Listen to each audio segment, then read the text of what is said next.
Hi everyone, my name is Vaughn Wolf. I use he and him pronouns, and I'm the Education and Community Outreach Manager with YWCA Kitsap County. I want to thank everyone who has been attending this empowerment conference, and I know that you all have been learning quite a bit over these past few days. Lots of information, a lot of cool stuff, a lot of fun stuff. This segment, however, is going to be something a little bit more serious.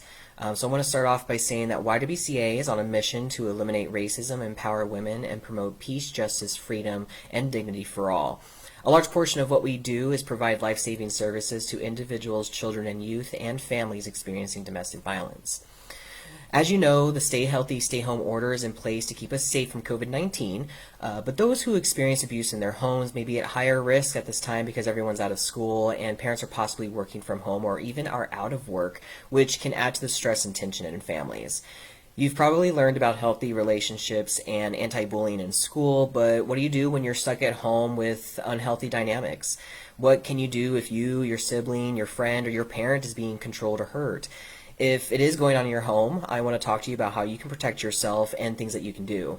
If it's going on and happening with someone that you know, I want to talk to you about how you can best support them. I hope that none of you are actually experiencing this or ever will, but if you are, the YWCA is here for you. You can call us at 1-800-500-5513 and talk to a professional for help. It's free, it's confidential, and you don't have to give us any information you don't feel comfortable sharing. Before I begin, though, I want to give a content warning. The subject I'll be covering will include talking about physical violence, and it does mention suicide. So please take care of yourselves as I move through the material. Take breaks, pause the video at any time, or consider watching it at a later time if you think that's best. Trust your feelings and do what's best for you. So what are healthy relationships versus relationships rooted in power and control? When we talk about relationships, it's important to note that this can be between parent and child, between siblings, cousins, friends, partners, etc. Healthy relationships have some key elements that are centered in equality in a relationship. This includes 1, non-threatening behavior. Everyone should feel safe to express themselves. There should also be a commitment to not using threats or manipulations. 2, negotiation and fairness. There should always be mutually satisfying resolution to issues, and this means being open to accepting change and being willing to compromise. 3, open, honest, and safe communication. Each person should feel comfortable in being honest with their feelings. You should feel able to speak up, not hide what you're feeling out of fear or because you feel like your emotions are not valued. 4, shared responsibility. This can mean mutually agreeing on a fair distribution of work, making decisions together, and sharing responsibilities if, for example, you're a teen parent and you have children with the other person. 5, respect. Everyone's opinion should be valued, and you can do this by listening without judgment and being willing to be emotionally affirming and understanding. This also comes with boundaries being respected. What you don't like or you don't feel comfortable with should be respected by the other person and the other way around. 6, trust and support. Each person should be supporting the other person's goals, respecting individual rights, feelings, friends, activities, and opinions. And if there's any feelings of jealousy, each person should be willing to overcome those feelings. 7, independence and autonomy. Every person has an individual identity and each has their own needs. This should be acknowledged in the relationship and it should also be respected. 8, honesty and accountability. Everyone accepts responsibility for their own behaviors and for themselves and acknowledges if there has been any past use of abuse. So a great resource that lists all these elements of a healthy relationship is in the equality wheel, and you can find this wheel by simply Googling it online. You can find examples of it anywhere. There's also a teen equality wheel, and it's for teens who are dating.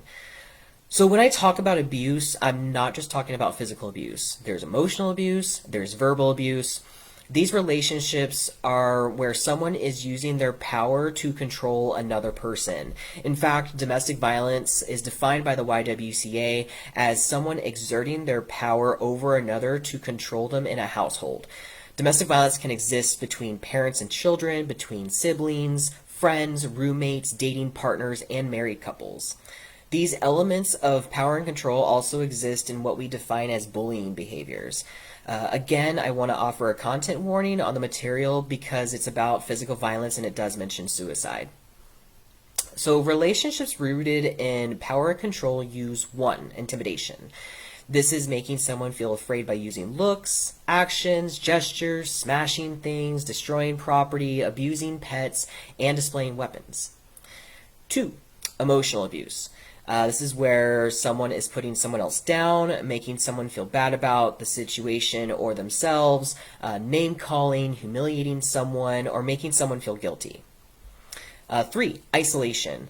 So this is when someone is controlling what someone else does, who they see, who they talk to, what they read, what they wear, where they go, limiting someone's outside involvement, and often jealousy is used as an excuse for this. 4, minimizing, denying, or blaming. So this is where the person is making light of the abuse. They're saying the abuse didn't happen. They're shifting responsibility for the abuse, or they're saying that the other person caused the abuse to happen. 5, social status. Treating someone like a servant. This person's making all of the decisions. They're acting like the master of the castle. They're the person that defines gender roles in the relationship. For example, the woman is the one who cooks, who cleans, who serves the man, and the man is the one who goes to work and brings home the money. 6, economic abuse. This is where someone's taking someone else's money or they're preventing someone from finding or keeping a job. 7, threats. This is someone making and or carrying out threats to hurt another person. They're threatening to leave, to commit suicide, or to report the other person to the police. This person is making the other person drop charges or making them commit crimes. And 8, physical abuse. This can be slapping, punching, pinching, grabbing, or using objects to inflict injury, or even throwing things at the person. So these elements can be found on the power and control wheel. So just like the equality wheel, you can find this online by Googling power and control wheel. There is one for teens who are in dating relationships called the teen power and control wheel. If you're someone who's LGBTQIA+, or identifies within that community to some degree or another, there's also an LGBTQ power and control wheel where they talk about the threatening of outing your identity to other people or your orientation to your family or to your friends as a form of control, or someone is abusive if they are purposely not using your pronouns or name. This may not apply to you, but there are those of you out there who are experiencing this or know someone who is.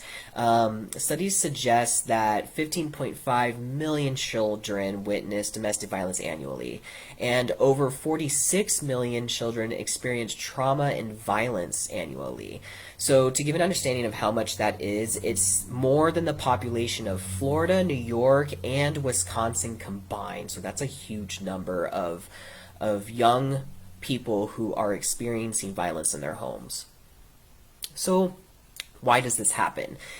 Number one, it isn't your fault if you're experiencing or witnessing abuse. No one deserves to be abused. And we can try to explain why the person who is using abuse is doing it, but in the end, it is a choice. And what matters the most is that you need to know what you can do to protect yourself or how you can help your friend or your family member in these situations. So what can you do? Sometimes you may feel powerless in these situations, but there are some things that you can do. You can do what YWCA domestic violence advocates do every day with people, which is safety plan. Safety plan just means that you plan on how you or others can be the safest in these current situations or circumstances.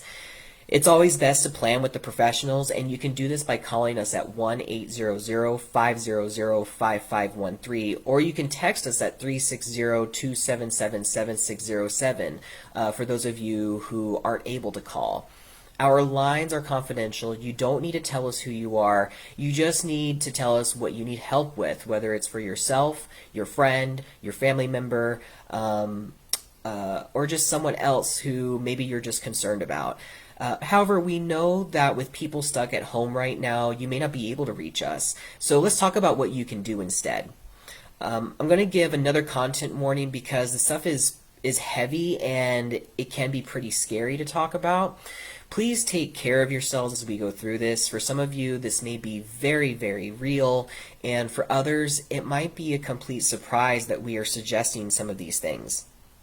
YWCA wants everyone to be as safe as possible, and we deal with very real issues every day. We hope none of you have to use any of these safety tips, but we know some of you might. So use what is best for you in your circumstances. First and foremost, if you or someone you know is in immediate danger and being physically hurt, call 911. And if you don't feel comfortable calling 911, is there someone else that you can call for help? So if you're experiencing abuse, number one, identify safe areas of the house where there are no weapons and there are ways to escape. If arguments occur, or if you feel afraid, or if you feel unsafe, move to these areas. Number two, don't run to where younger children are in the home. For some of you, this may mean your younger siblings, or for some, it might be your own children if you're a young parent. Number three, avoid wearing scarves or long jewelry. It can be grabbed or it can be pulled, so it's best that you don't wear these things. Number four, if possible, have a phone accessible at all times and know what numbers to call for help. Know the YWCA hotline. I'm going to keep repeating it, 1-800-500-5513. Know where the nearest public phone is located. Know where the nearest shelter is located. If you're in immediate danger, call the police. Number five, create a code word or phrase. Who can you text or call with this code to signal that you need help? Number six, if you need to leave the house quickly, what items do you need? Think about things like your phone charger, cash, your ID, medication, your health insurance card, comfort items such as a favorite stuffed animal or photographs, and anything else you think you might need or that you want with you. Number seven, find a trusted adult to talk to. This could be a family member, a friend's parent, a teacher, your coach, your doctor, anyone you feel like you can trust. If you are experiencing emotional abuse, number one, remember that it isn't about you. When you are being told things that make you feel bad about yourself, you can resist it by thinking about things that you like about yourself. You have value, you matter, and you have qualities that are amazing and admirable. Number two, identify activities you enjoy doing and keep busy with doing those things. You can do them in the home, or if you're able to, do them outside the home. Go for a walk, get some fresh air. This is a form of self-care. Number three, when you're feeling down, who can you call to cheer you up? Identify who you can trust and who you can talk to and who would be able to support you and lift your spirits up, whether that is through the phone or through the computer or through text, over social media. Creating and maintaining these positive relationships is also a form of self-care.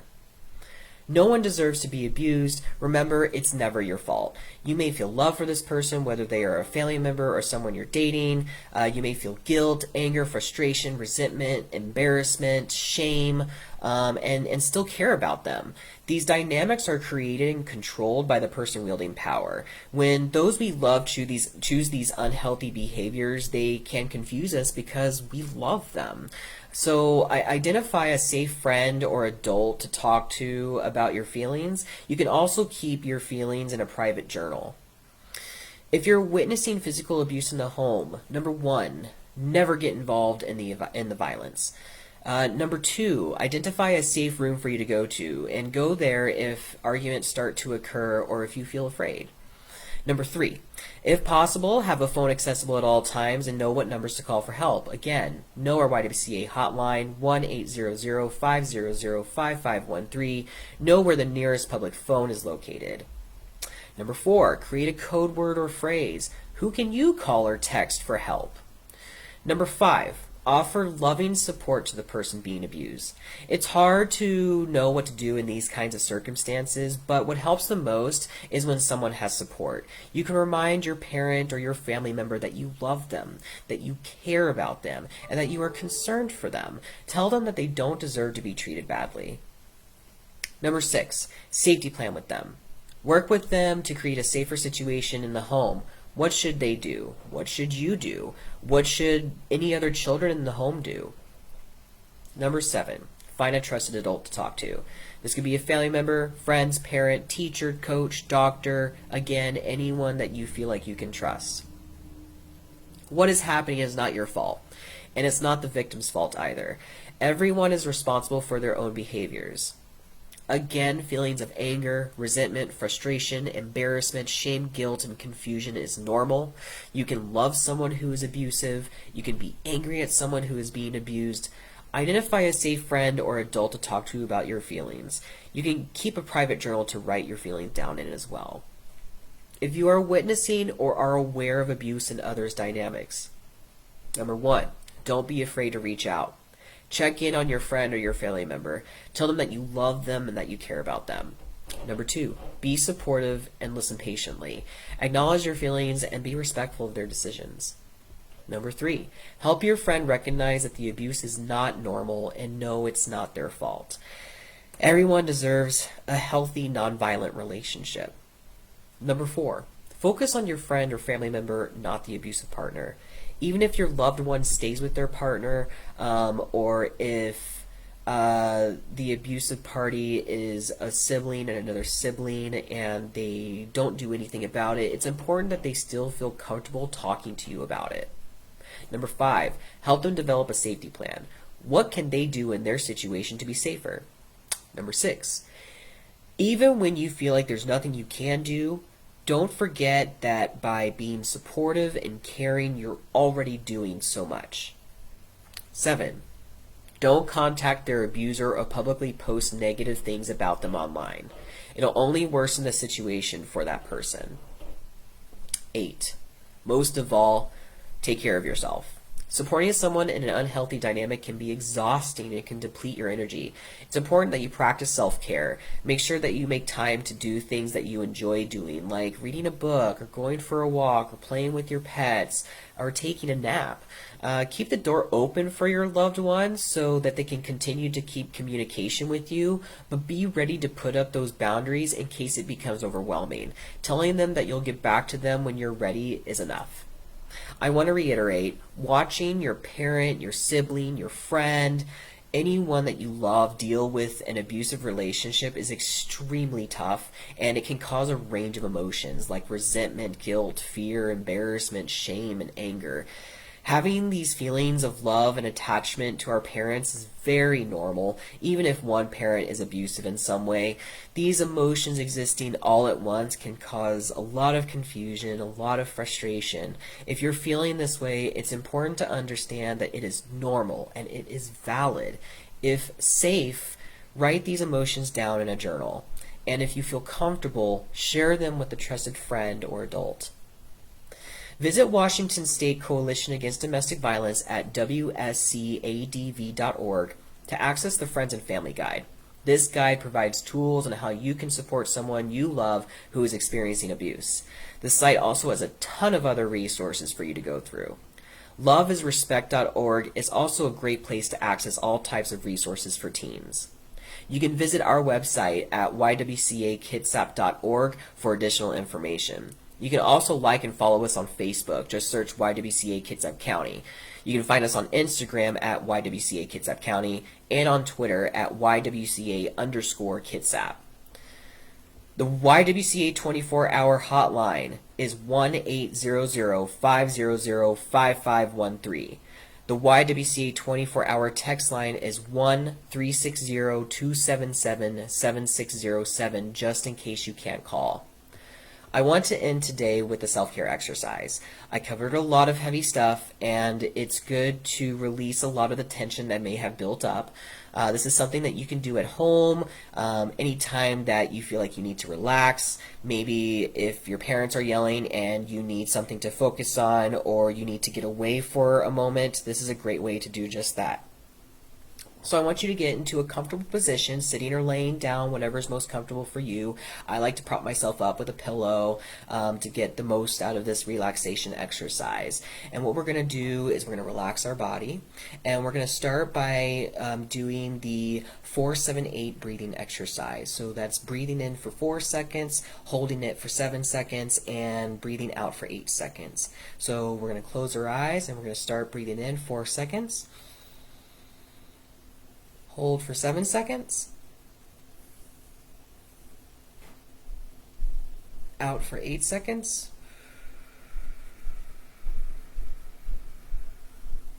You should feel your body starting to relax as you do this and kind of just let it droop. You're going to do the exercise again. Breathe in for 4. Hold for 7.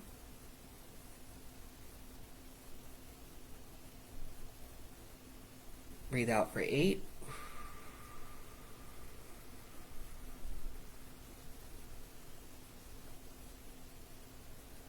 And we're going to imagine in our minds a safe place that we can go. This safe place can be a beach. It can be a kitchen where there's cookies being baked. It could be on top of a mountain. It could be in the forest. It can be in your bedroom. Wherever the safest place is for you, I want you to visualize it in your mind. Focus on what you can see. What do you hear? What do you smell? If you're at the beach, do you hear seagulls in the background? Do you smell that salty ocean air? Maybe if your safe space is a kitchen, you can smell those chocolate chip cookies baking in the oven. Maybe if you're on top of the mountain, you can hear the wind blowing.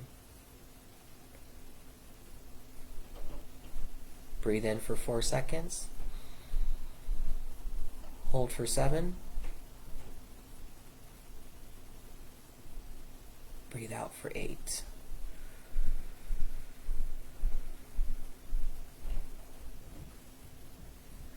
I want you to lie down in your safe place. If there's any feelings of negativity, I want you to dispel it. This is your safe place, and no one else can be here to interrupt it. What can you feel? What can you hear? What do you see?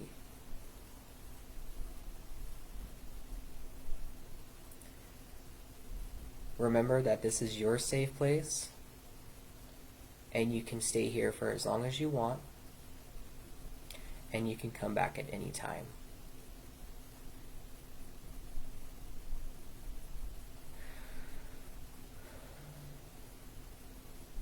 Now we will get up,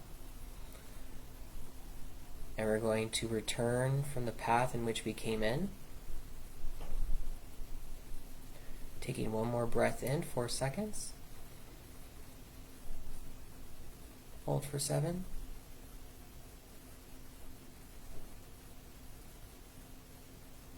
Breathe out for 8. And as you breathe out, I want you to open your eyes and enjoy the relaxation that you feel in your body now. Thank you so much for doing that with me. Remember, abuse thrives in silence. The YWCA is here for you. Take care of yourselves and each other.